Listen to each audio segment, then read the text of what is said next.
Hi, you guys. Welcome to Ask the Egg Whisperer. Thank you for joining me again. And I just love answering your questions. Have you ever met anyone who wakes up at 5 in the morning and they're like, oh my God, I'm so excited to be here to help people bring more love into their lives? And that's me. Hi, welcome. I'm Dr. Aimee. I'm lovingly called the Egg Whisperer. Clever name by a patient of mine. Actually, she gave me that name. Quite clever, I must admit. But literally, like, I wake up in the morning and I don't just get out of bed. You can ask my husband. I jump out of bed. Not that I don't love my husband. I freaking adore him. But I just feel like these are unprecedented times and I get to help. I have the pleasure and honor of helping loving people bring more love into their lives. I'm telling you, that's a pretty damn amazing job that I get people coming into me because they're feeling, my sister is gonna like troll me right now and be like, shut up with the sparkle. You are so freaking annoying. They got the sparkle in their eye, they got the sparkle in their ovaries, and then sometimes we got some sparkling sperm too, right? So try this, totally random. Call someone right now and be like, hi, I'm just calling to sprinkle a little sparkle on you to see how you're doing. And if they're my sister, they will hang up on you. And they might use some words as well for how much they're annoying you. But the reality is this. The end goal of a fertility journey is a baby. But that journey and making sure that you're feeling heard and you're getting the right care is why I do this show. So you guys know exactly what questions to ask and you feel more empowered. And I love my patients and the questions. Like I have patients sometimes that say like, oh, I'm so sorry, I'm being annoying, I'm barraging you with questions, or I'm badgering you. And I'm like, you actually are totally not being, like, there's nothing about asking me a question that would be ever possibly perceived as being annoying or badgering. Like, no chance at all. So I just remember something for a patient. So now I'm back.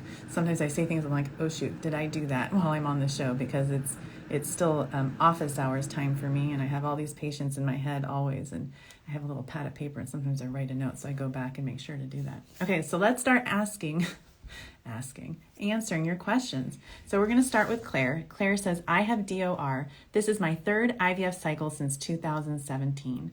Second one was canceled due to poor response. I changed my protocol for my recent cycle. We were monitoring 4 follicles that all seemed to be growing and on track. No birth control pills. 5 milligrams, day 2, 5 days, Omnitrope, Follistim, Menopur starting on day 3, Ganirelix added stim day 5. I stemmed for a total of 10 days. I triggered with 10,000 HCG on Saturday at 21:30 and went in on Monday for retrieval at 8:30. Doctor retrieved 1 immature follicle, and I guess I ovulated. I've spent $21,000 for nothing, and this feels so impossible and discouraging. Our first retrieval, I guess I set an unrealistic expectation. In 2017, I used an antagonist protocol and retrieved 6 eggs, and we ended up with 2 day 5 blasts. First fresh failed, and then we did an FET with the last embryo, and it worked. What's your advice for a successful retrieval? Also, would you stick with the same protocol for the next cycle? So this is the thing. If you ovulated, the question I would say is, was there something about your blood work that indicated that you were going to do that? So here are a couple of tips. So number 1, if your estrogen level is high at the start of your cycle, that might be a sign that you're going to, try and ovulate a little bit earlier in that cycle. So if that were to happen, in a case like, for a patient of mine, I would say, come on in maybe 3 days after starting your stim. Right. Come on in after starting your stim. I just had to say that again because it sounded good. And then we'll see if we should add the antagonist early. When I say antagonist, I mean Ganirelix. That's the medication that shuts down that LH surge so that your ovary doesn't ovulate a little bit early. The other thing that I do, because I literally, I have this whole, I think you guys can probably imagine that I have this whole routine that I go through as far as preparing the trigger shot instructions. I do all the trigger shot instructions myself. I bless them, and then I send them on their way. I review them with the patients and make sure everything is absolutely perfect. And I always ask myself, have I done everything possible to give the patient the best retrieval possible? And part of that is also making sure that they don't ovulate on me. And so taking a shot of the Ganirelix the night of the trigger shot is really important to me so that I'm not up at night worrying that people are ovulating. So that's something that you might want to consider doing. So take Ganirelix with your HCG shot for the next egg retrieval. And the other thing, if you're someone who does ovulate earlier, you can also, I'm doing this because you can take a ganirelix even twice a day leading up to the egg retrieval. So you can do a ganirelix the night of the trigger shot and maybe a ganirelix the next night. And sometimes depending on what time they schedule your retrieval and what time you're doing your shots, a ganirelix even that morning. I mean, I've had some patients where I've had to suppress them so much that they're literally taking 2 ganirelix a day just so they can make it to retrieval. I can remember this pretty incredible story. A patient who had ovulated on her IVF doctor, not once, not twice, not 3 times. Yeah, actually it was 3 times. She ovulated 3 times before she got to retrieval. And then I was like, okay, well, let me just use a whole lot of ganirelix and Lupron. And it totally suppressed her. And we got eggs and we got a successful pregnancy. So that's what I would consider doing. So this next question is from Stephanie. Stephanie says, my husband has male factor infertility. Everything seems fine on my end. We did IUI for the first time this month and it failed. I was on letrozole 2.5 milligrams twice a day, cycle days 3 through 7. They didn't measure my follicles or check my progesterone because they said I have a normal period and show no issues with ovulation. Should I ask these to be checked for the next IUI round, even though they say things are normal on my end? Last blood work and HSG was done over a year ago. Okay, Stephanie, this is the thing. You know some of the things that I often say, test, don't guess, right? And you've heard of the Tushy method, you've heard of the balls method. So let's break it down to the T, to the U, to the S, to the H, and the Y. It's not Friday. I'm way funnier on Fridays, but I somehow don't do the show on Fridays. So I'm just trying to, maybe one day I'll do it on Fridays and then you'll just hear the magnitude of my humor and my reps. So when it comes to what you're going through, given that it's been a year now since you've had these levels checked, I would certainly do them again. Check your FSH, estradiol, and AMH if your next period starts. And I really, really hope it doesn't. Do your preconception labs. Look at your thyroid again. Look at your vitamin D. Everyone should be on vitamin D right now as far as I'm concerned if your vitamin D is less than even 40. Get that vitamin D on board. It may prevent COVID complications if you end up getting COVID. So please take vitamin D, everybody. And then, if there is a suspicion that there could be a tubal issue, may repeat the HSG, or if they think that there's a polyp growing again, consider doing the HSG again so they can see the polyp, or maybe even a saline sonogram. And as far as the sperm, sometimes just checking again reveals something to you that makes you think that this is not the right plan for us. So repeat a semen analysis. Do a sperm DNA fragmentation test if your doctor agrees. Go through ballsmethod.com and go through all those things and see, what applies to you. Have you done enough genetic testing? Have you ruled out a varicocele? Is the testosterone level low? Should you consider adding, let's say, Clomid or Arimidex or something like that? And when I say, I'm talking about for your husband, okay? So next question is from Lauren. Lauren says, hi, Dr. Aimee. As a Queens girl, I very appreciate your fast talking. I'm a fast talker, you guys. I'm a sperm personal shopper and I'm a fast talker. And the reason is I literally have 700 questions in queue. And one of my goals of 2020 is to make sure I get through all the questions that you guys have sent me. So that's why I talk fast. Here we go. Here's my history with normal embryos. I had 2 failed FETs in 2019. Third FET resulted in a miscarriage at 7 weeks. In January, I had endometriosis laparoscopy that discovered endosalpingiosis. That's endosalpingiosis. Quite the word. That was mostly removed from my bladder. Our 4th FET this past summer with the addition of prednisone didn't work, and I've since undergone immunologic testing that shows I'm at high risk for thrombosis. I have 3 embryos left from my first retrieval, and I'm waiting genetic testing results. From my second, recommendation from the immunology team for the 5th transfer is Neupogen, prednisone, Lovenox, Plaquenil, and something called methyl optimized supplementation. Would you recommend I suppress my endosalpingiosis with Depolupron before my 5th transfer? The surgeon says he got it all.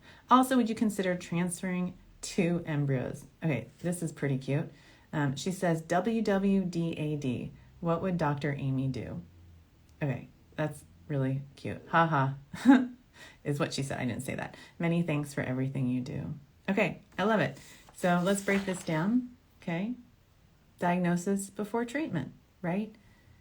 So why are we even here? Why are we even doing IVF? That is the question. And it seems like the answer is revealed from the surgery you had done, the endometriosis. Endometriosis. You treated the endometriosis with the laparoscopy. Thumbs up. Good job. That's not an easy surgery to go through. But was that enough? How can we answer that question? The way we can answer that question is through a mock cycle. So something to consider doing is have your doctor run you through an ERA receptiva cycle where you're taking meds as if you're going to transfer, but you don't. You do a practice run. And I know you've done a practice run and you had implantation. It obviously didn't work out the way we wanted it to. But this next time, take your hormones, but take letrozole, 2 tablets every single night until you start progesterone. That's what I would do if it were me. Then do the biopsy 6 days after progesterone start or whatever the progesterone recipe your doctor uses, and do both tests. Based on the results, you'll know if you should take Depolupron 1 month or proceed with the same protocol. Alternatively, you can say, look, I don't really need the ERA test because I had a healthy implantation, although we know the pregnancy stopped at 7 weeks. And you can just sign up for Depolupron. And for my patients who take Depolupron now, I also add in agestin 2.5 milligrams and letrozole, also known as Femera, 2 tablets per night. And I certainly continue taking their vitamins. So that's something to consider. I would let the embryos do the talking. So the 3 questions I always ask you guys to consider and answer before you make any decisions about what you're going to do next is, what do you want? What is it going to take? And are you willing to do it? So what you want, I'm just going to make an assumption you probably want more than 1 baby. What is it going to take? So it might take more than 1 transfer. And are you willing to do it? And it sounds like the answer is yes, because we're already here. But I think ultimately we have to look at the quality of the embryos, the implantation rate per embryo, to truly decide if we should move forward with another transfer with just Femera and estrogen, for example, or move forward with another transfer with a month of Depolupron and then transfer, or do the ERA with the receptiva test first to be better guided about, for example, how much Depolupron you might need. So, if you were a patient of mine, you had, let's say, 5 fabulous embryos, then I would potentially say, if the endometriosis looks like it was truly surgically healed and removed, then we might consider just going into a transfer. However, the mistake sometimes that gets made is people transfer their best embryos and then do the extra testing. So the question you want to ask your doctor that's very, very important is this, and it's, what would we do if this next transfer didn't work? And you've done so much testing. So, you learned about the thrombosis risk, and that's really helpful to know. So you can take Lovenox and aspirin, but ask your doctor that question that I just mentioned and see what they say, and then work together on a really great plan. And it sounds like you have a great team around you. Okay, this next question is from Lisa. And Lisa says, first off, thank you for your time. I'm 34 years old. AMH is 8. My past medical history is significant for Hashimoto's thyroiditis, controlled for 5 years, never been pregnant, trying for over a year, just did 1 IVF cycle, 10 blastocysts, 1 genetically normal after PGT, found out I have a balanced translocation. I did CoQ10, Menopur, Gonal F first IVF, and my doctor recommended no change for the second. Would you suggest any changes for a patient with a balanced translocation? My first FET was unsuccessful, and I was told even despite genetic testing that was likely the reason why it did not take. Please advise your experience with balanced translocation patients. Is there hope for IVF success? I'm just trying to see if I'm doing what is best given my history. Thank you. So Lisa, look at the embryodiamonds.com, little site that I have there, and go through those 8 things. And what I would say is, I want to know the official report of the genetic testing of the blastocysts that you had frozen. What are the abnormalities in the other embryos? Are the other ones unaffected? Are the other ones affected, or are they affected and there are chromosomal abnormalities as well? That will tell me if we're dealing with potentially the balanced translocation and an egg quality issue. Look at the quality of the embryo that you transferred that didn't work and see what realistically the likelihood of implantation was. So if it was a poor quality embryo, perhaps the expectation was that 10% of the time it would implant. But if it was a fantastic embryo, and let's say it was an 85% chance that it would implant, certainly still cells stop growing even when they're gorgeous when you put them in, and there's nothing that we could have done other than exactly what you did. So if you were a patient of mine, I would say, are we dealing with an egg quality issue in addition to the translocation? If we are, I would support your egg quality with the egg quality supplements that I'm always talking about, including HGH. We would talk about your lifestyle and what you can do to live a healthier lifestyle. We would talk about food, activity levels, meditation and mindfulness, acupuncture. Make sure you're taking advantage of everything that you're able to take advantage of at this time. And then I would say, go for it, do another cycle. And with 10 blastocysts, there is still a good chance that you will make more embryos without the translocation, given that you did that already very, very recently. But look very closely also at the sperm quality. That's another suggestion that I would have for you. And then since it looks like, it's very obvious that we're working super hard for each embryo that we're so lucky to achieve, I would suggest talking to your doctor about implantation testing and running you through an ERA test before you do another transfer. So those are my suggestions for you, Lisa. Great questions. Keep going. Okay, this question is from Rachel. Dr. Aimee, thank you for continuously being a ray of light. I have an upcoming retrieval with 5 follicles, 13, 16, 15, 15, 14. I'm 39 years old. I've never had this many follicles. My clinic does not retrieve on Sundays. So would you retrieve on Saturday or push to Monday? At what rate is a follicle to mature? Thank you for your thoughts and your continuous support. So I would say if you're 13, 16, 15, 15, 14, I would wait 2 days, come on back in, and I might even say, come back again tomorrow, and we'll trigger tomorrow. So I think triggering 3 days after having the size of follicles that you're describing to you is perfectly safe. I've triggered people at 20, 22, 24, and I have retrieved beautiful eggs. Looking at your estrogen and progesterone levels will certainly help. I think that if the estrogen levels are starting to plateau and even go down, that may be a sign that you've waited too long. As long as your estrogen levels are going up by hundreds of points with the number of eggs, not hundreds, but like at least 100 between one follicle check and the next, we know your eggs are still growing and doing what they need to do to help us make a beautiful embryo for you. Okay, this next question is from Nikki. Nikki says, hi, Dr. Aimee. I listen to your shows every night on my commute home. Thank you, Nikki, for doing so. I hope that you're learning a ton. I feel like you cheer me on during my infertility journey. Help. I'm 36. AMH 3.6, FSH 6.5, estrogen 25, TSH is 1, and I'm treated with levothyroxine. I've tried Clomid 3 times, and I've been trying for a year. Male factor is not an issue. In August, I did a natural cycle IUI without medications, resulted in a pregnancy that ended at 10 weeks. My REI didn't want to do a medicated cycle this month because it, quote unquote, worked last month. I asked for monitoring with ultrasound and for a trigger and was denied. My OPKs weren't getting positive, but I did have egg white cervical mucus. They let me do the IUI yesterday.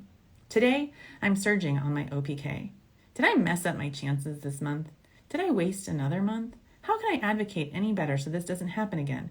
Help me get my desired family size of 1.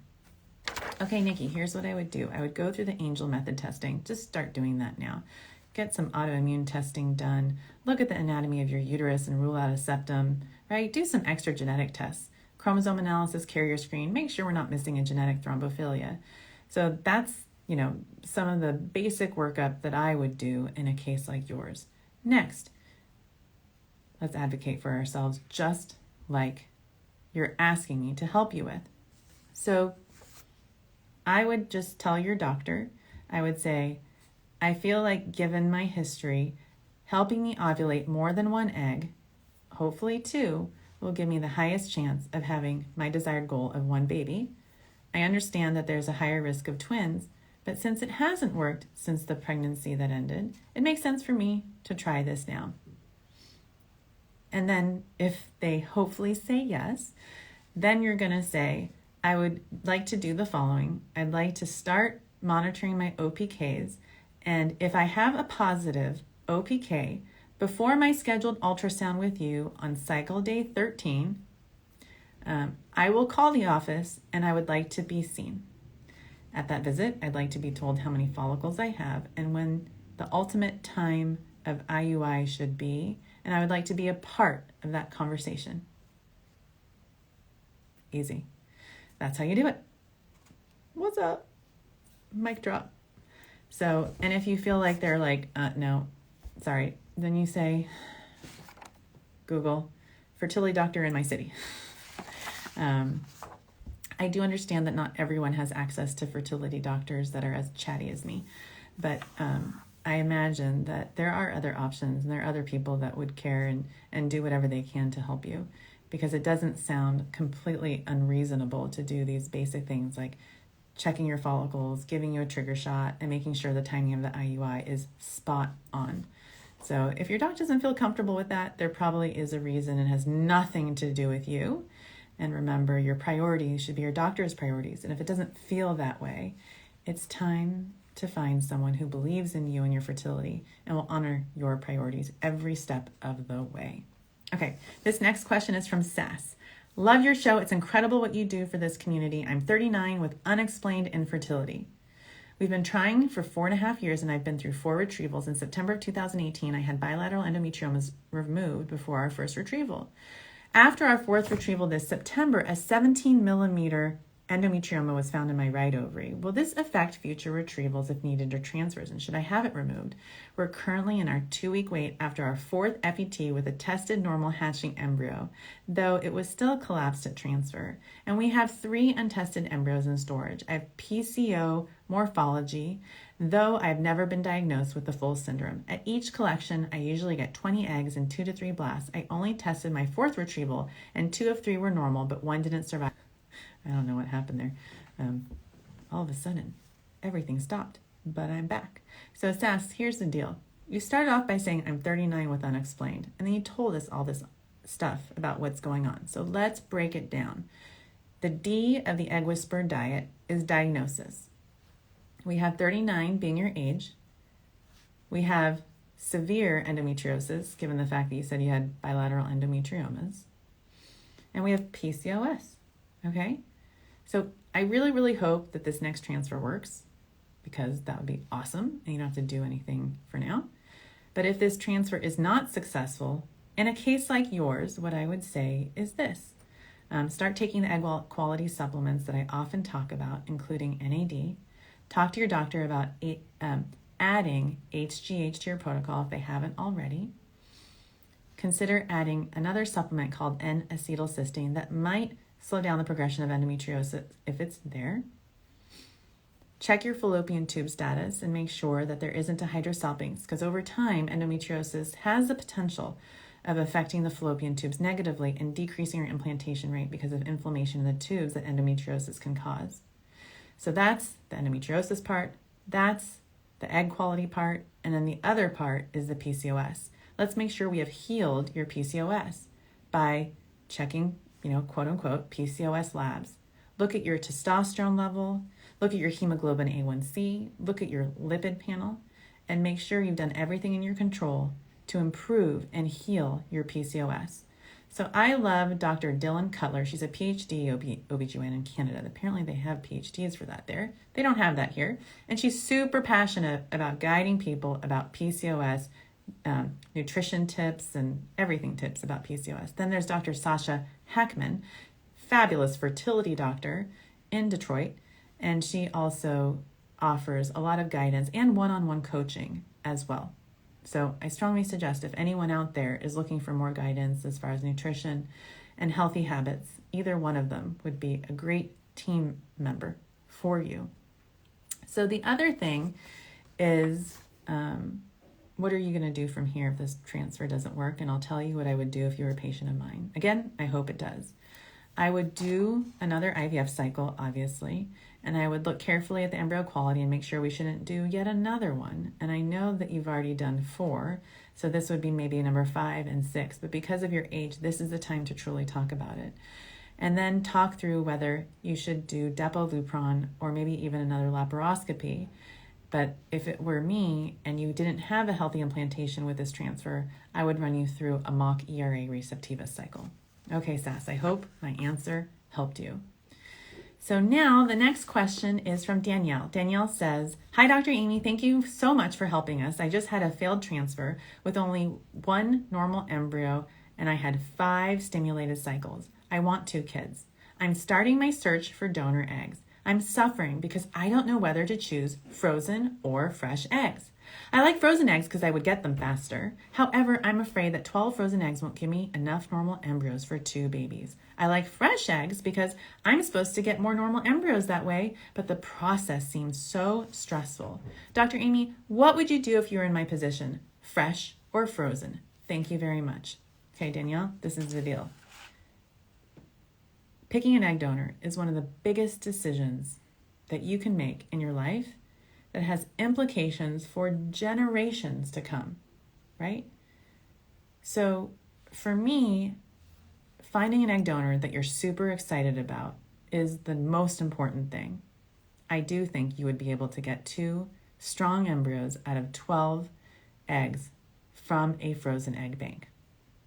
So that's where I would start. There are 5 egg banks that I work with: Simplify out of PNWF, Fairfax, Ovation, Donor Egg Bank USA, and the World Egg Bank. There are 2 other egg banks, Dr. Jane's Egg Bank at Santa Monica Fertility and Dr. Diaz's Egg Bank. Both of them are fabulous. So I give my patients this information. I say, let's start researching.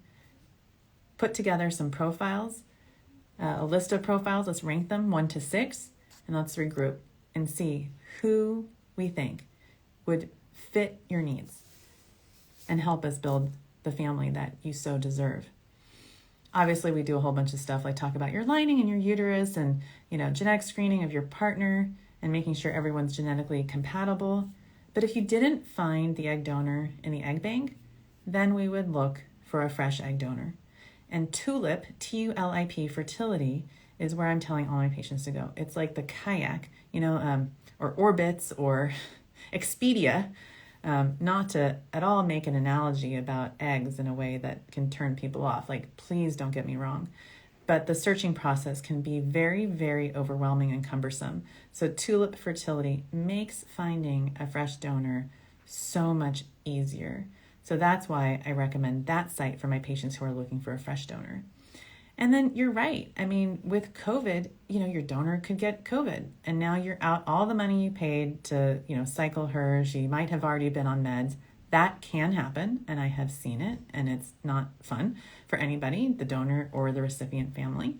If it's a first-time donor, she may not respond as well to medications. You may not even get 12 mature eggs from a first-time donor.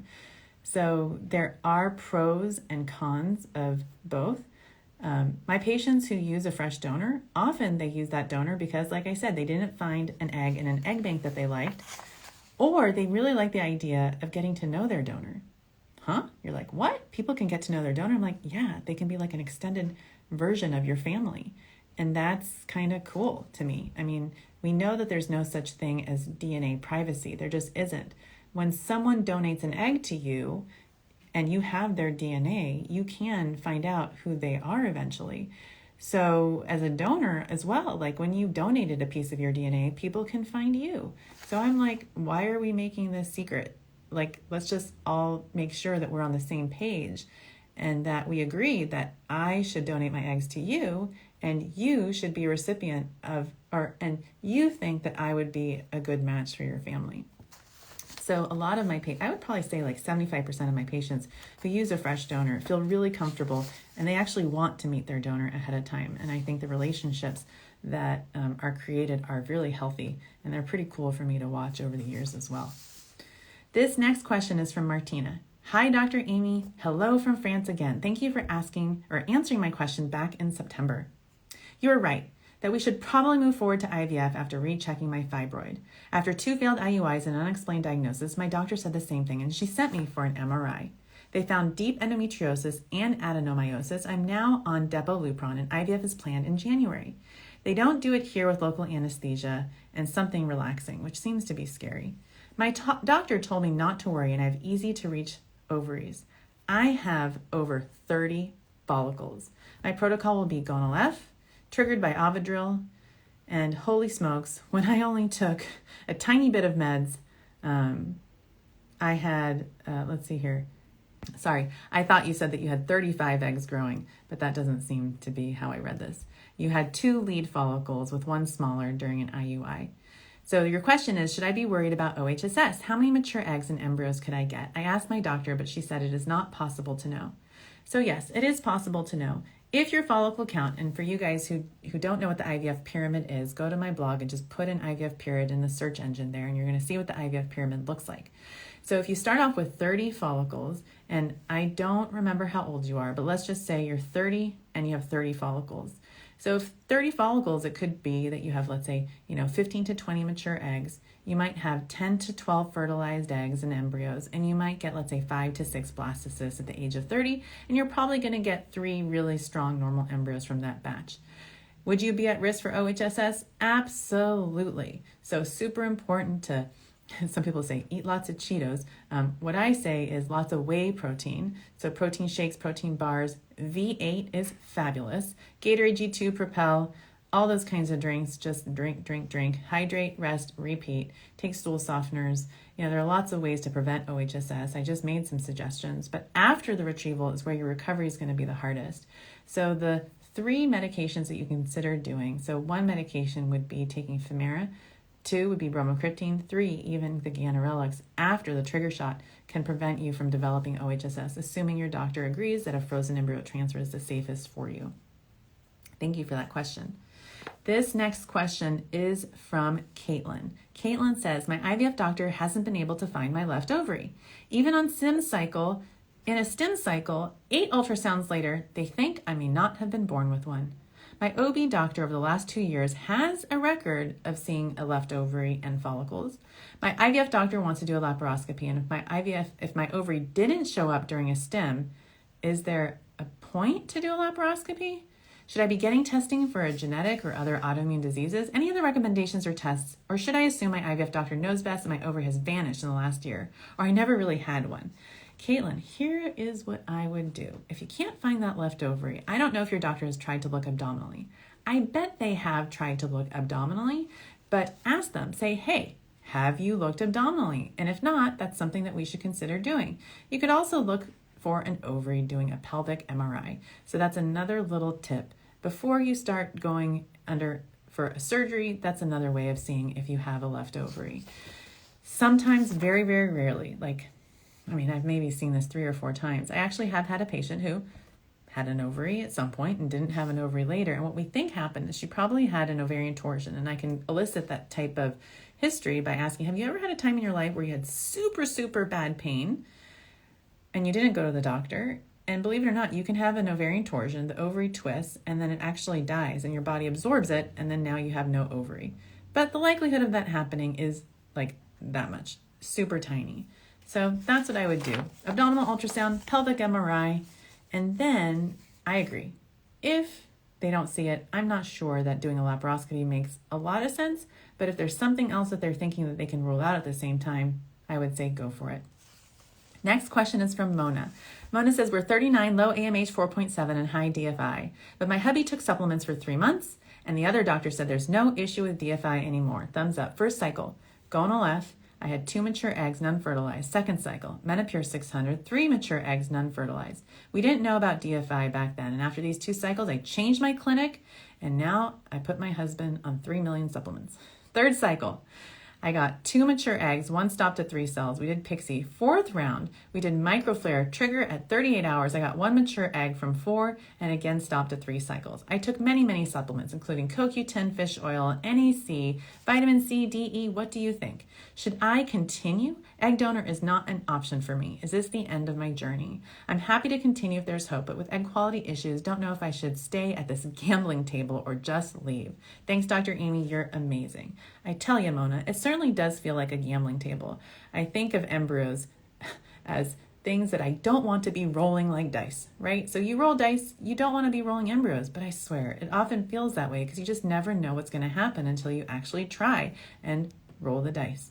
So I think you're being very intelligent about all the questions you're asking and what you're doing.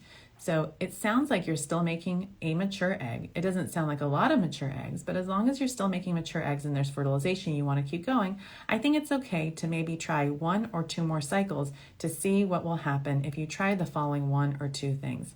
I'm lying. 3 things. Thing 1 is add NAD to your supplement regimen. Thing 2, I don't see that you tried HGH, so I would consider doing that. Thing 3, I should probably just say third thing. Third thing, consider a mid-luteal phase stem start. Look at your follicles after ovulation, okay, and see how many there are. If there are follicles, the quality of your embryos will be just as good whether you did a natural cycle, let's say day 2 start, versus a mid-luteal phase start, let's say a few days or a week or so after ovulation. So that's a suggestion that I would have for you. And then the other thing, you did a great job with the trigger at 38 hours. That makes perfect sense. But I'm not sure what your body size is. But if you're on the curvier side, you might want to consider doing a double dose trigger and maybe even a dual trigger. And what I mean by that is taking 20,000 units of HCG, maybe even add some gonal F or follistim, and then also maybe consider adding Lupron. So that's kind of my special sauce in cases where patients aren't making mature eggs. And sometimes it works, and a lot of times, or I would say a lot of times it does work, and sometimes certainly it doesn't. But I hope those tips help you, Mona. And then if you're not successful, I would certainly say that you did everything you possibly can with all the information and the technology in front of you to give yourself the best chance of pregnancy. And you can truly move forward from here without any regrets about what you did and how you did it. So, like I said, when I started Ask the Egg Whisperer tonight, it's not just about the end goal, it's also about the journey and making sure that you've listened to your intuition and you advocated for yourself and you move forward in the way that you thought was best for you. And it sounds like you did that. Okay, next question is from Katya. Katya says, hello, Dr. Aimee. I'm 33 and I've been trying for 5 years. My labs are normal except for a slightly high prolactin, 25.5, and slightly low progesterone, but confirmed ovulation and tubes are open. My AMH is 6.9 and I have a large number of follicles. I've tried 3 IUIs with Femara and progesterone. My period is fairly regular. But once in several months, I have almost unbearable cramps and nausea right before my period. Is it endometriosis? Can it be something else? Do you suggest a laparoscopy before IVF or go ahead with IVF? My husband has 30% motility. Okay, so Katya, it sounds like you have a couple of things going on. Number 1, it sounds like you might have symptoms and signs of endometriosis. And if I were to rank the issues, I would actually not put that at number 1. I would put the motility at 30% at number 1, and then possible endometriosis at number 2. So, diagnosis before treatment. How do you fertilize an egg if the motility is low? Well, the procedure is called ICSI, intracytoplasmic sperm injection. If the swimmers are slow, putting them at the top of the uterus isn't necessarily going to overcome that fertilization issue. So in a case like yours, after 5 years of trying, I agree. I think doing IVF makes perfect sense. And doing ICSI makes perfect sense. And go through all the stuff on my Balls Method website and make sure you've done all that kind of stuff to see what you can do to make the sperm even better. And then go through your IVF cycle and make sure you have enough embryos for the family size that you want. And then prepare for your embryo transfer. The way you would prepare is to do exactly what you're thinking, is consider doing a laparoscopy, look at the fallopian tubes, look inside the uterus, see if there's any evidence of adenomyosis or endometriosis and treat it. However, depending on the number of embryos you have, you could also consider going right into a transfer without doing the extra steps that I just mentioned to you. So I feel like you have a really good chance of pregnancy. I can only imagine how frustrating it must be after 5+ years of trying at the age of 33. But I've had patients just like you trying 6 years, 7 years, 12 years, 15 years. And by just going through the steps that I went through with you, as far as looking at the diagnosis, doing what we can to give ourselves the best chance of pregnancy with the information we have, and then moving forward with IVF, making sure that the IVF options that we've picked will fix the diagnosis, and then preparing for transfer and talking through the diagnosis again to make sure that we're not missing anything that we need to be doing, then transferring, that approach and method should hopefully give you the highest chance of IVF success. And in your case, it may not be a bad idea to also make sure you've done enough genetic testing. You already heard someone talk about the fact that they had over 20 follicles, and then they were diagnosed with a balanced translocation. So, depending on other sperm parameters, I would certainly just also want to have both you and your partner do carrier recessive gene testing as well as a chromosome analysis. That's kind of my approach when I talk to patients about genetic screening, and not necessarily something that everybody does, but if your doctor agrees that it's something that they want to do for you, I would say go ahead and do that. Okay, this next question is from Margie. Margie says, I want to know if I should try IUI for the second time without medication. I just turned 43 last week. Based on the results, an ultrasound, I ovulate on my own. I have 13 and 15 on each side. Wow, Margie, that's insanely awesome. My AMH is 2.8, FSH is 5. And my progesterone was 23 on day 21. I've done tons of tests. All of them are in range, like my testosterone, my DHEA. Should I keep trying one more IUI without meds, or should I try Clomid with a low dose of 25 milligrams? Okay, Margie, I'm going to tell you this, but I'm saying this to you in a really loving way. You're really abnormal. What I mean by that is most women at 43 have about 3 follicles. You have over 20 follicles. I wouldn't just run to an IVF clinic to do IVF. I would sprint there. This is the time to do it. You are someone who has a chance at 33 to get a healthy embryo. It's your age that's the most reliable predictor of pregnancy, not the follicle numbers, not the AMH. Each embryo at 43 probably has about a 10% chance of being genetically normal. And it's not one of those things where it's 1 out of 10. If you at least get 10, 1 will be normal. And you have over 20, so you can assume that you would have at least 2 normal embryos. That's not how it works. You can have 10 embryos at 43 and not have a single one that comes back with normal chromosomes. So I don't want you to miss out on an opportunity to have a pregnancy with your own eggs. Certainly, I have had patients who get pregnant with IUI at 43, at 44, and even 2 at 45. In the last 13 years, it's 2.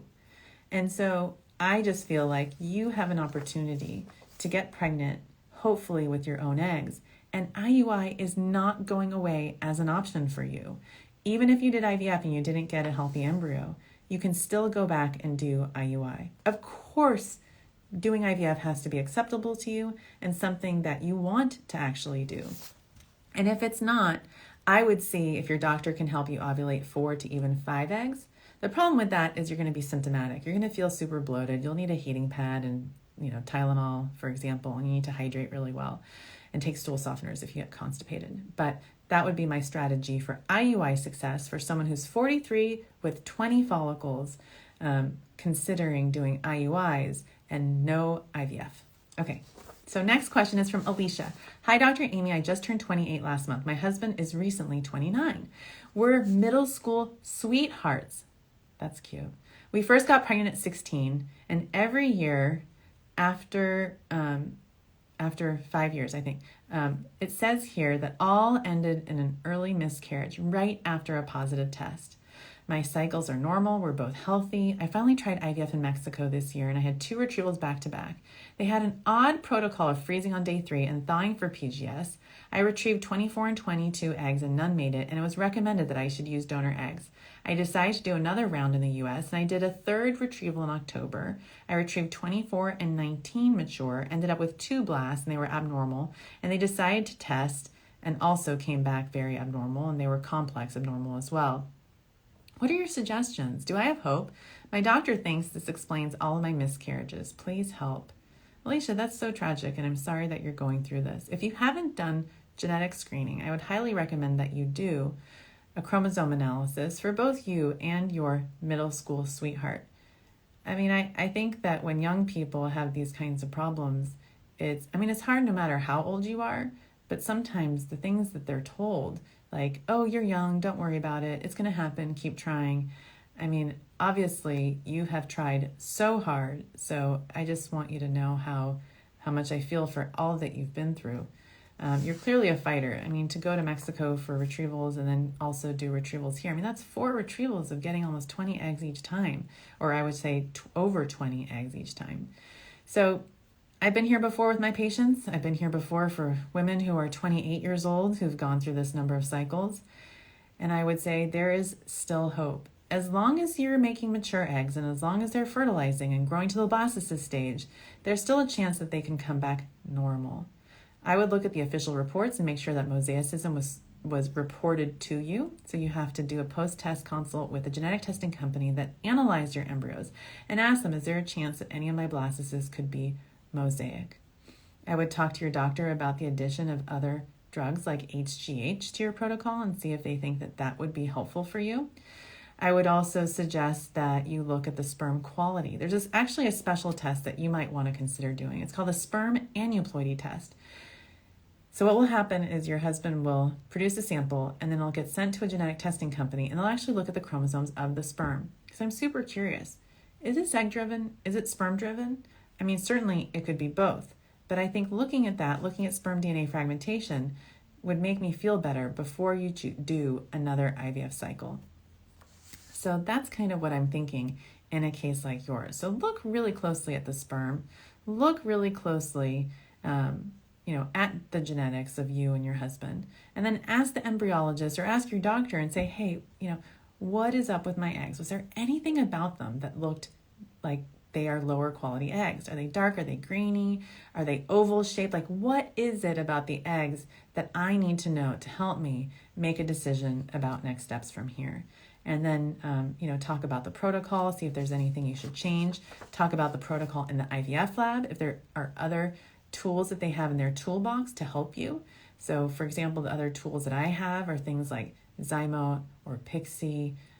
So those are the kinds of things that I would be considering for you. Okay, this next question is from Aimee. Lovely name, Aimee.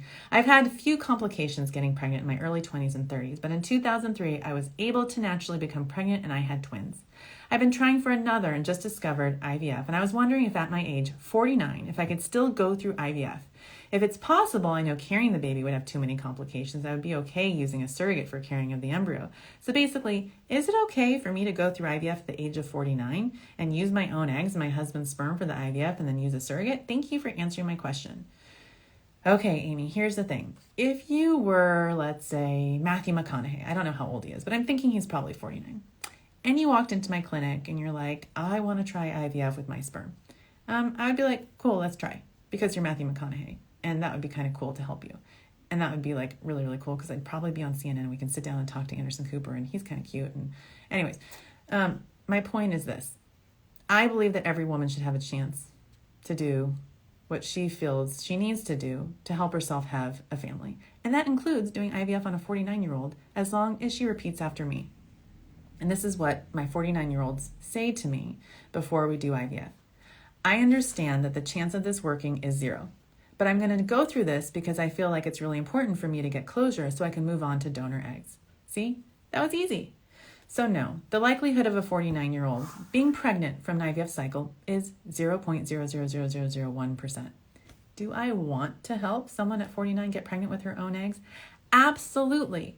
Every single 49-year-old that I see, and I do see a lot, who want to get pregnant, I say, let's try as long as you understand the chances.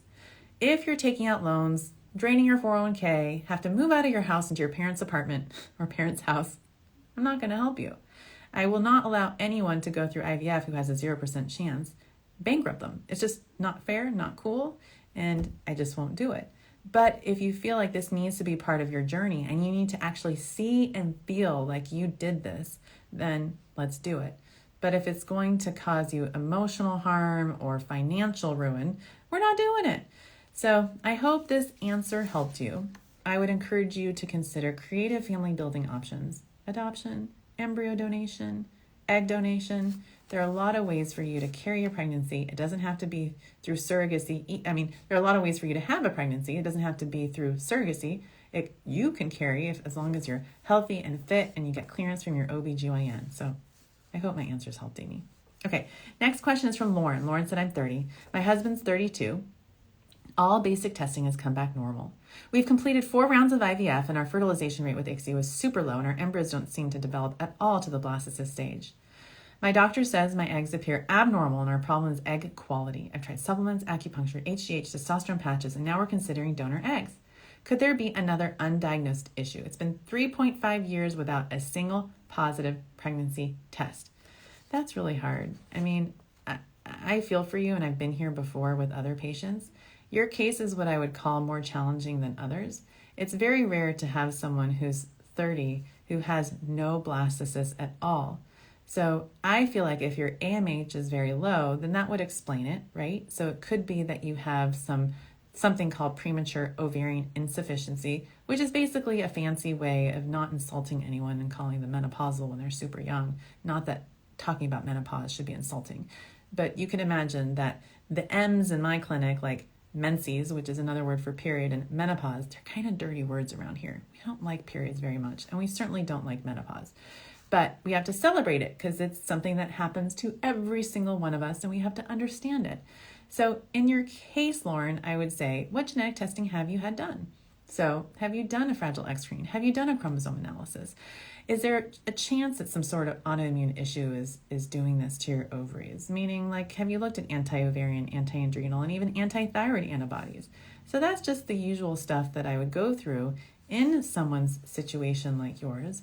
And then depending on what we learn, I would say, consider things that might be a little bit outside the box. And what I mean by that is seeing a naturopath or a functional medicine doctor and see what kinds of things that they can focus on. I mean, I have the tools in my toolbox here in my drawer. I mean, they're not in my drawer.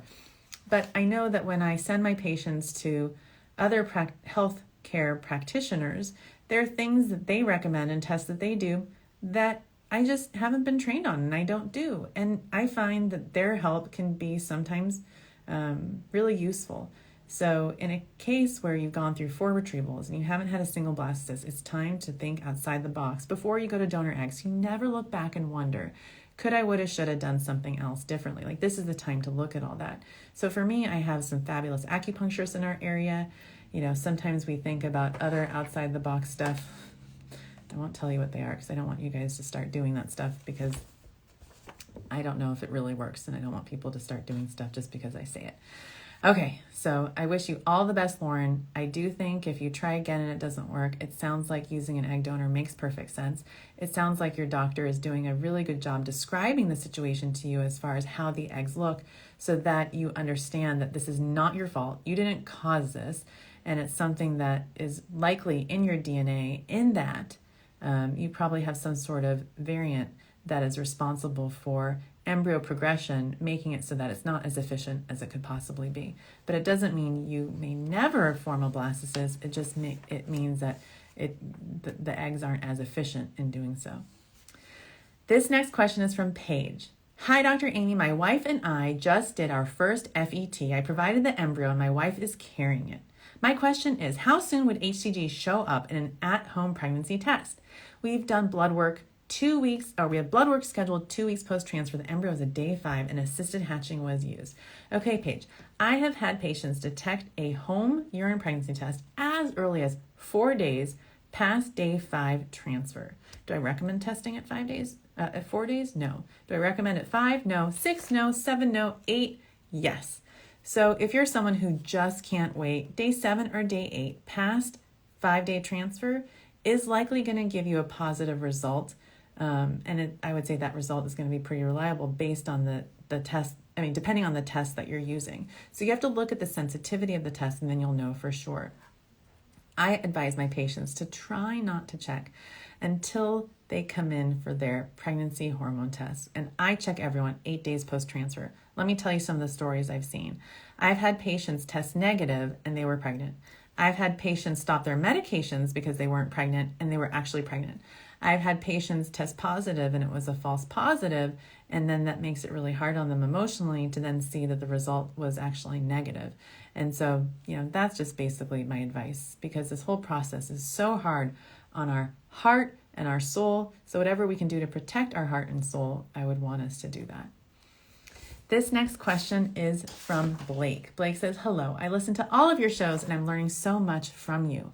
Thank you for all that you do. My husband and I have been trying to conceive our first baby for a year. We just had lots of testing done and had a follow-up as well. I was diagnosed with a unicornuate uterus. I don't have my unicorn mug. I usually drink from my unicorn mug, but right now I'm drinking from the Dr. Aimee with a carrot. The nose is to scale, apparently. Now you're just going to think my nose looks like a carrot from now on, you guys. I was diagnosed with a unicornuate uterus during an HSG and confirmed through an MRI. I'm heartbroken. I'm 26 and my AMH is 0.9. My husband also has some low levels via semen analysis. What are your thoughts? Should we go straight to IVF? Is that too risky with my unicornuate uterus? I'm scared of becoming pregnant and losing it because I can't carry it. Thank you in advance. Hi, Blake.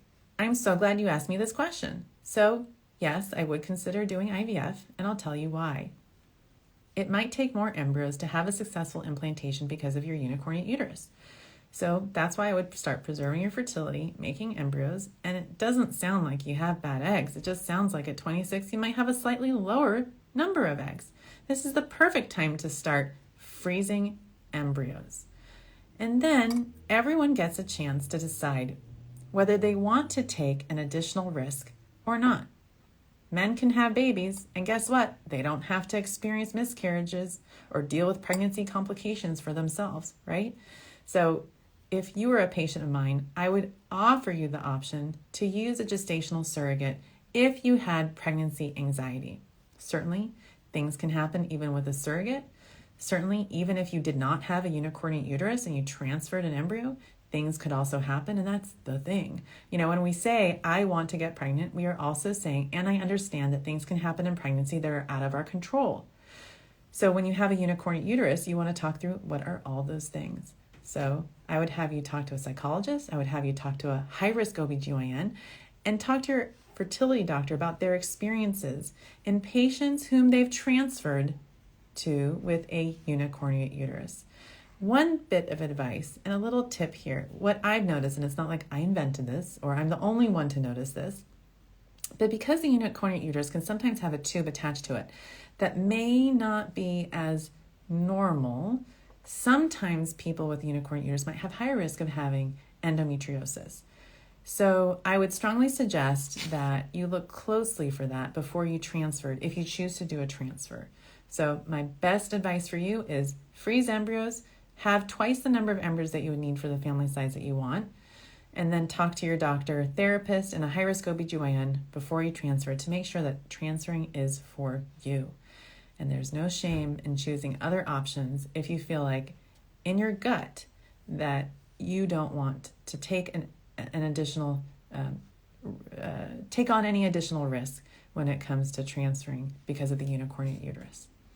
Okay, this next question is from Sonia. Sonia says, my husband has a DNA fragmentation of 48%. What are the chances of conceiving through IVF? He's been on alpha sperm for 6 months and it hasn't helped his DNA frag, only on count. His count and motility are higher now. Well, Sonia, that's great to hear about alpha sperm. For those of you who don't know what alpha sperm is, go to alphasperm.com. And I think you can use the code, all caps, EggWhisperer50 for 50% off. Or it's just all caps, EggWhisperer. I get $0 from making any recommendations to anyone, anywhere, on my show, in my office. Some of these guys are my friends. They own the companies. They like me. And then I can pass on these discounts to you guys. So that's the discount for alpha sperm. I'm glad to hear his count and motility are better. When it comes to DNA fragmentation, I red light anything that's over 30%. And what I mean by red light, I say, screeching halt, we need some help here. What other technology can we use to make sure that your embryos are going to sparkle? If you move forward with IVF and the DNA fragmentation, especially if it's over 40%, even if you have high quality embryos that have normal chromosomes, there is a high chance that they will not implant. There's a higher chance that you might have a miscarriage. So here's what I would consider doing. It sounds like your husband's already seen a urologist, but go back. Say, are you sure I don't have a varicocele? Are you sure my testosterone couldn't be boosted with Clomid, Arimidex, HCG, or Gonal-F? Are you sure that I'm as healthy as I could possibly be? Should I consider switching to a plant-based diet? I know a girl. I know a woman. Her name is Nina. Food Fuels is the website, and she's a fertility coach. And she also, a fertility nutrition coach. And she also coaches guys. And if your husband hasn't seen the movie, I think it's called The Game Changers, great one for him to watch, because he should totally eliminate anything that could be potentially harmful from his sperm and focus on plant-based, exercising, sleeping well, all that good stuff that we do as women to improve our egg quality, we want him to do as well. And until his sperm DNA fragmentation is better, I would say hold off on doing IVF, just wait another few months. And then consider Zymote fertility, that little microfluidics device, that can sometimes help. And then there's a wonderful urologist in San Francisco. His name is Dr. Paul Turek. And potentially you could check the DNA fragmentation before and after the sperm is run through that chip so that you can determine if the Zymote will truly help you. And at the end of the day, you also have a sperm extraction procedure. Oh, I don't know. I just felt like saying that. It just felt like it needed an alleluia because no guy wants to do that. But it could be what would really help you, give you the best chance of having sparkling sperm and embryos. Okay. That was a long answer for a really good question that wasn't very long. Thank you, Sonia, for helping me teach you guys about sparkling sperm. In my office, we talk about sperm sprinkles, sperm showers, and I am a sperm shopper. Someone said to me today, God, Dr. Aimee, I think you put on more condoms per day than anybody out there. And I'm like, yeah, that sounds like something that should be a joke. But it's legit. Me and Wanda, you got to put a glove on it. I wish Wanda was a microphone that I could sing into, though, for my patients. Okay. This next question is from Zara. Zara says, Hi, Dr. Aimee, I'm 38. I have stage 4 endometriosis and have had both tubes removed. I've had a lot of trauma in 2020 with my IVF journey. We had 2 good blasts on ice, about to do cycle 2. I had a ruptured corpus luteum cyst after coming off the pill. And my doctor said that I lost almost all of my blood. Wow. How long, in your opinion, will I have to wait to start treatment? Anything I can do or take to resolve the problem? I really feel like giving up. Thank you, Zara. Okay, Zara, so my question for you is, first of all, let me just start off by saying, that sounds horrible. I mean, to have to lose blood from a ruptured cyst, you guys, that can happen. It's really, really, really, really rare.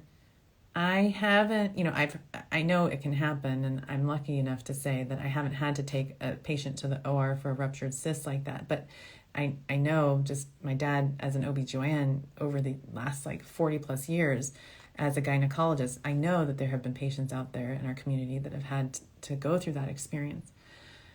What I'm wondering is, was the ruptured cyst potentially an endometrioma? Maybe. If you have a history of endometriosis, I'm wondering if maybe that had something to do with it. The reason why I'm asking that is if that's so, potentially the recurrence risk is super low, especially because it sounds like I imagine they would have removed it.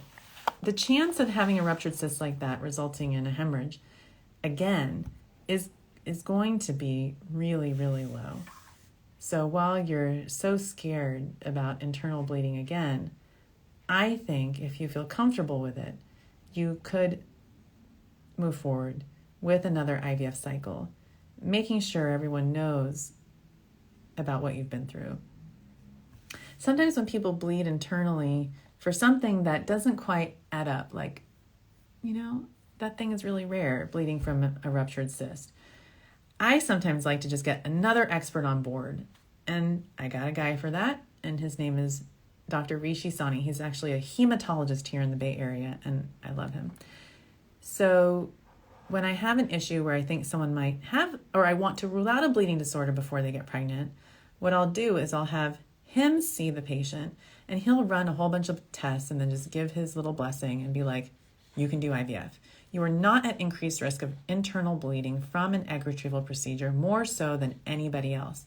And those kinds of blessings are really important and helpful because pregnancy, as you know, is risky and you can bleed when you deliver. And I can remember that I actually had a patient who had some internal bleeding from something. I sent her to him, and he actually discovered that she had a very rare platelet dysfunction issue that was genetic. And that issue, knowing that before she got pregnant, literally saved her life.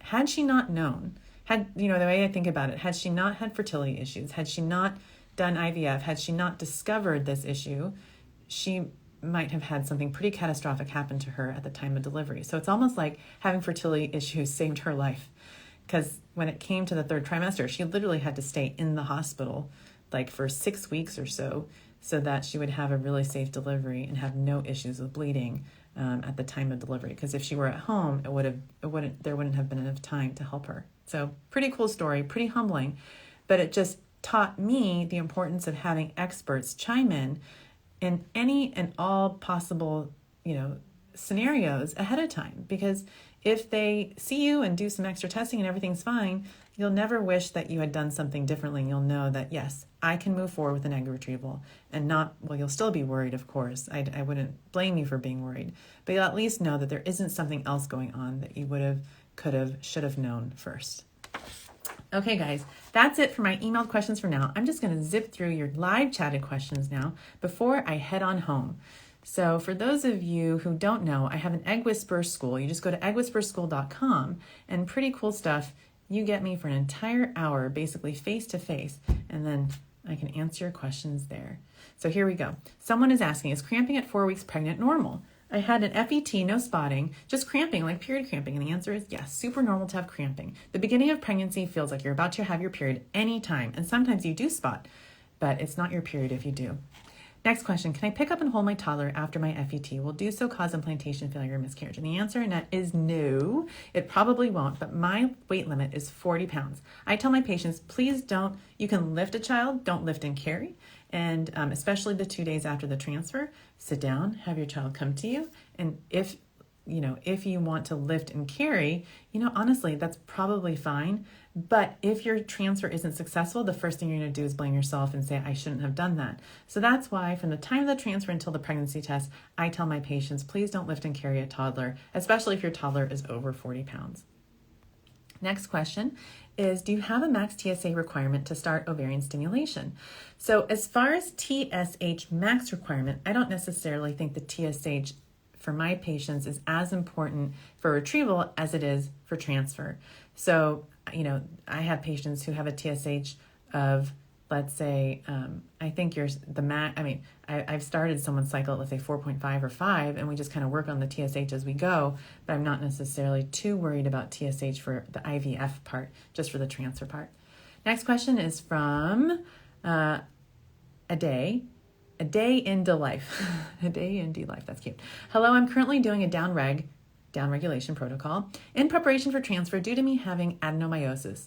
With your patients, do you check to see if they're being suppressed? If so, and how often?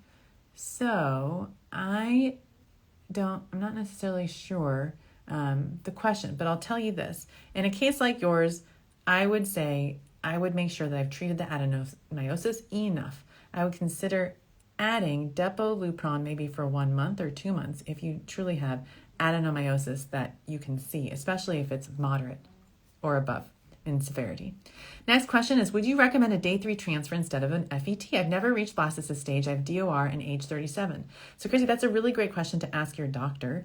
I think that for some patients, having a transfer, especially when you've done multiple cycles without blastocyst, sometimes feels like something that could potentially give you closure if the transfer didn't work. Let's say if you have an egg quality issue and you're deciding between doing an egg donor or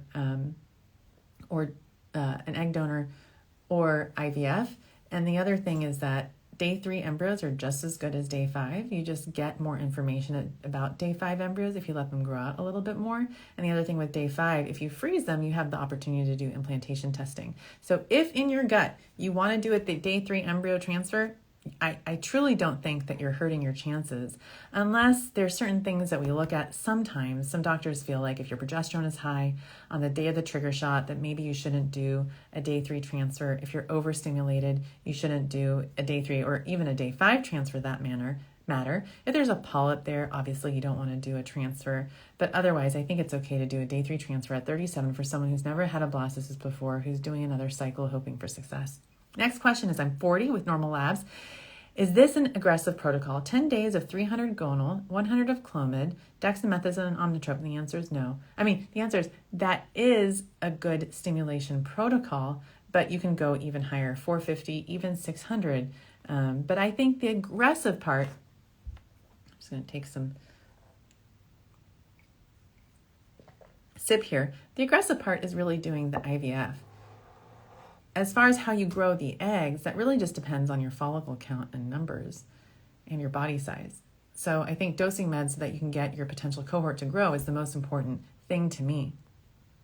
Next question is, can you take too many supplements before IVF? I'm taking a multivitamin, fish oil, methylfolate, ubiquinol, NAD, lipoic acid, and acetylcysteine. I'm also in my early 40s. And my answer is, I don't think that, that sounds like a lot, but believe me, there are people that take a whole heck of a lot. So I think that's plenty. I don't think you need to necessarily add any more. And, if you want, there's certain prenatals that have more, some of the stuff that you're taking in there so you don't have to take extra tablets. Next question is from Sarah. Hi, Dr. Aimee. I have 1 day 6 4cc embryo out of 2 IVF cycles. Lots of eggs retrieved. Is it worth transferring this? Ask your clinic. In my clinic, the answer would be that embryo quality isn't going to be good enough to help us achieve a pregnancy. But a 4cc in one place is maybe a different than a 4cc somewhere else. So ask your doctor if they've seen a 4cc in their lab turn into a healthy pregnancy, and if so, what is the pregnancy rate? Next question is 41 years old, vitamin D is 26. How can I increase it faster? So that's pretty easy. Take vitamin D, I would say 6,000 international units per day. Take it with your meal that has the most fat in it. Theralogics has a version of vitamin D. You can go to their website and use code TUSHY, all caps, for the PRC. Use that as the PRC code and you'll get a discount. But that's what I would do if you were a patient of mine. Next question is this. My estrogen level was 431 recently with egg retrieval, and 6 eggs were retrieved. How does my low estrogen level mean that my egg quality is going to be low? So you know what? Sometimes there can be lab variation, honestly. Like I've had patients where their estrogen level is 1400, and I get like 25 gorgeous eggs and everything works out great. Or their estrogen level is 800 and I get 10 beautiful mature eggs and everything works out great. So I think in general, looking at the size of the follicles and the mature and predicting how many would be mature is the best gauge of what you're going to get. And I wouldn't worry too much if your estrogen level has been rising. And sometimes you just get a great cycle despite having a low estrogen. But I wouldn't say it necessarily predicts low egg quality if it's on the lower side. If anything, it predicts the number of mature eggs that you're going to get, but not necessarily the quality. Felicia is saying, it's really sad. I live in South Carolina and I did 2 IVF cycles and they were not as detailed in testing as you. I wish I lived elsewhere. I appreciate you answering our questions. So Felicia, this is the cool thing. With telemedicine now, you can really get the care that you need without going far. There's so many of us out there that provide these types of consultations for patients all over the country. So, there are websites that you can go to. I can't remember the website name off the top of my head right now, but there's a wonderful website that you just put in your zip code and you'll find all the fertility clinics within 100 miles of you, even like in other states close to you. And sometimes it might be worth it to reach out to a doctor that may not be in your hometown to get the care that you think you need. Next question is this. Do you recommend priming with omnitrope or just using a higher dosage during stim? I primed previously with 6 units, and out of 4 retrievals, I have 3 embryos, all are poor quality. So I would say, I wish I knew why some patients would respond to HGH and some don't. It's really odd to me. Like I have some patients where they have 9 follicles, I prime them with HGH, and the next cycle, like they literally, I can't make this stuff up because it's real, like I've seen it. And they have like 15 follicles, and I get like 10 embryos, and they're all normal. Like I have physically seen this with my own eyes. Those results aren't necessarily results I would expect every single time, but I wish there was a test that I could do up front because this stuff's super expensive that said, yes, this is a patient who should do that. So, in your case, since you've been doing it, I don't know that necessarily HGH is that helpful.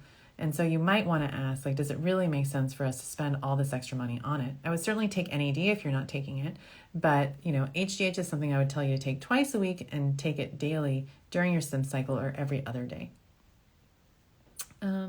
Let's see here. What are your thoughts on Menopur-only cycles? I love them. Dr. Aimee, what are your thoughts on an LH surge on day 6 with high estrogen, day 7 lower estrogen, and then high estrogen by day 8? Is that normal? I'm using a fertility device to track levels. So I would say, error, fertility device. I don't know. I doubt that it would say that.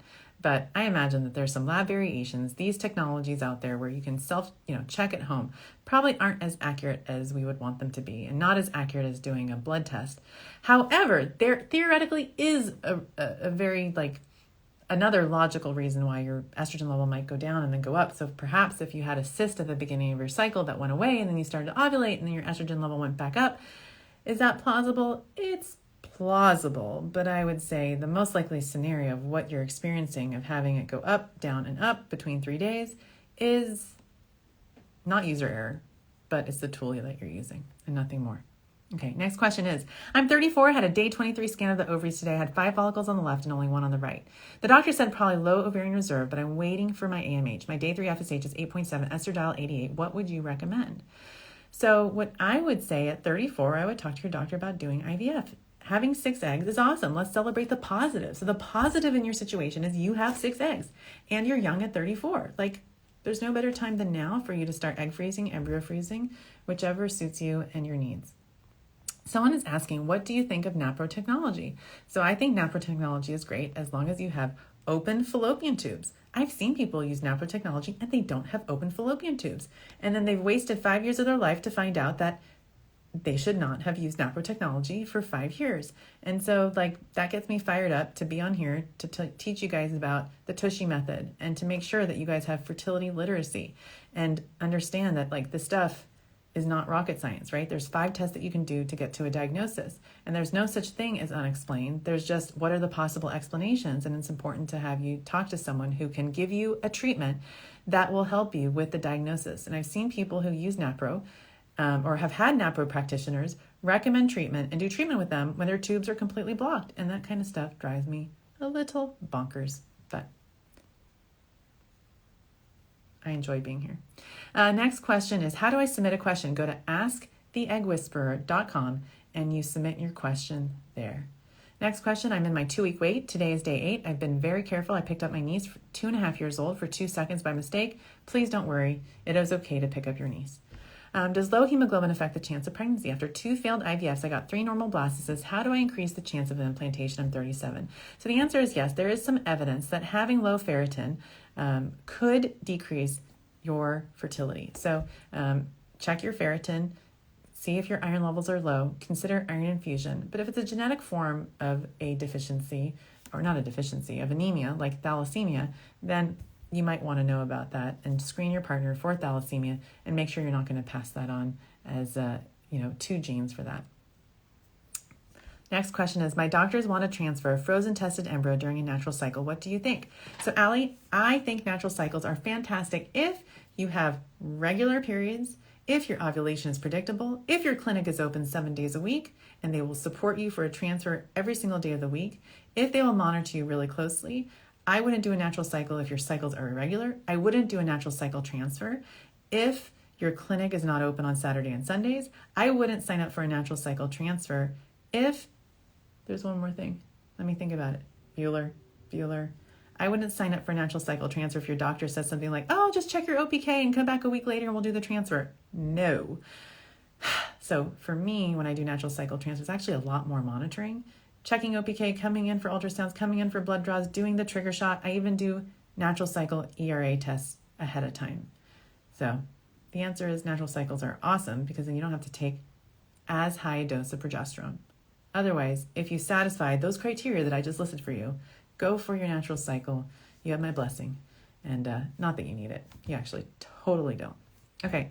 Hi, Steph. Next question is, what is NAD? I haven't heard about it in Australia. I think you can actually get it in Australia. Who was the fertility nutritionist you recommended earlier? Okay, so foodfuels.com. Okay, they have a fertility section now, which is really, really cool. They work with my patients. I also love Judy Simon. She's been on my YouTube show, so you can put in her name in my Egg Whisper show, and you should pull up the show that she was on with me. She has a website. It's, if you just Google Mind, Body, Nutrition, Mind, Body, Fertility, and Nutrition, and her name, Judy Simon. You'll find her as well. She's in Seattle, and she does telehealth nutrition consults for my patients, and she's awesome. Okay. So you guys, I answered all your live chatted questions, and I love that you guys stayed around and hung out with me for the last, I don't know, hour or so. And I hope you guys have an awesome rest of your evening and night or day, wherever you are in the world. And just remember, what is it? Hi, Dr. Aimee. What screening test? Just remember that Amy's going to be distracted by a sparkling thing, and that would be another question before I sign off here. I have two more. What screening test do you recommend for a 26-year-old with a 26-year-old unproven egg donor? Got it. AMH, follicle count, chromosome analysis, okay, carrier screen, and obviously all the usual infectious disease labs. If the AMH is over 2.0 and the follicle count is over 20, then she would meet criteria to be a donor for me.